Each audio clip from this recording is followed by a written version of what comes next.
My name is Edward Pérez. I was born in a little town, Miami, Arizona. It was a mining town. When we left there, I was heartbroken. I thought that was the end of the world. I have two brothers and one sister.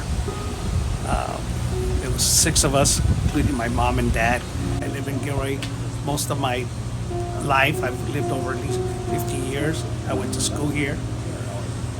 Got married here at the age of 19. I was drafted into the U.S. Army.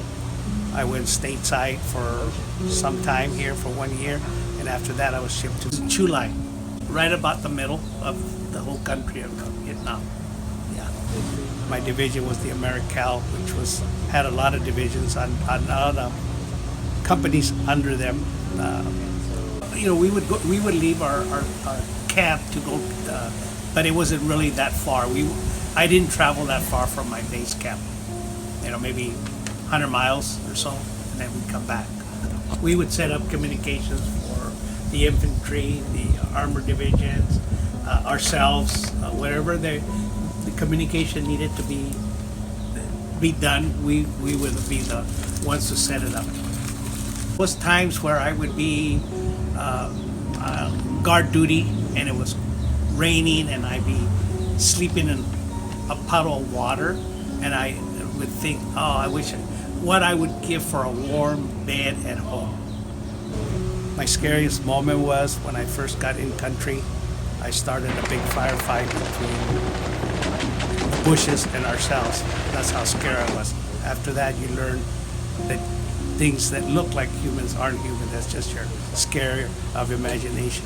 After a while, you learn that incoming is incoming and outgoing is outgoing. First time that I pulled guard duty, I was there like maybe a week, and there's a lot of things you learn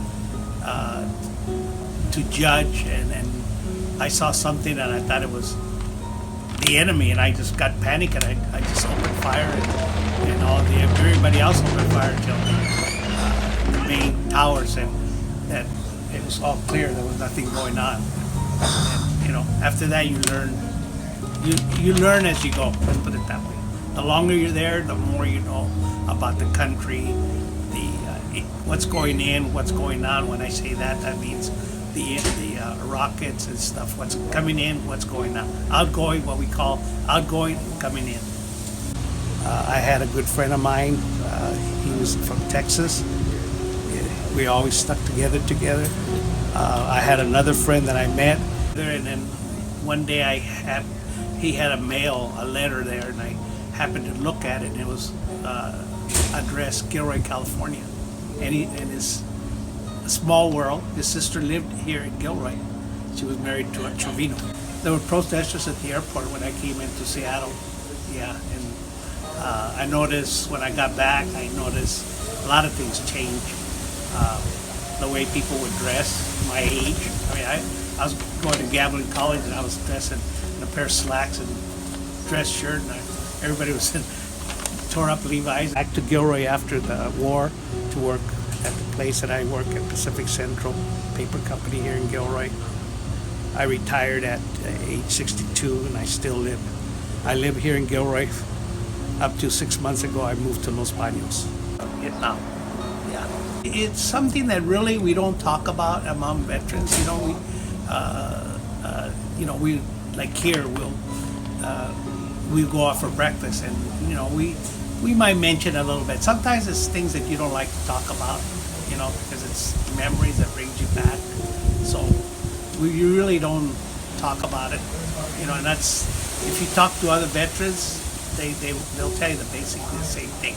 It's not that they don't want to say anything, but they just kind of like, they don't want to bring the memory back, And we're looking at, 68, 40 years back, 45 years. So, a lot of things I kind of have to think about it, maybe the real bad things I can remember, but, the things, the day I got there, the day I left, So a lot of times it's that you don't want to talk about it, you just don't want to remember what you went through. I learned a lot from my dad. He was a hard man, but all the discipline that he showed me has paid off in my adult life. And also when I was in the military, it paid off because I wasn't upset when I was given an order what to do, so I just did it, and I had it. I could say my 2 years of the service were great. It showed me a lot of discipline, which is still carried through my adult life. And a lesson I could show the young adults now, like these two students that are in front of me, is do what you have to do, learn what you have to do, and never get mad at people, adults, that are telling you what to do, because that will help you along your life in the future, and you will be better adult.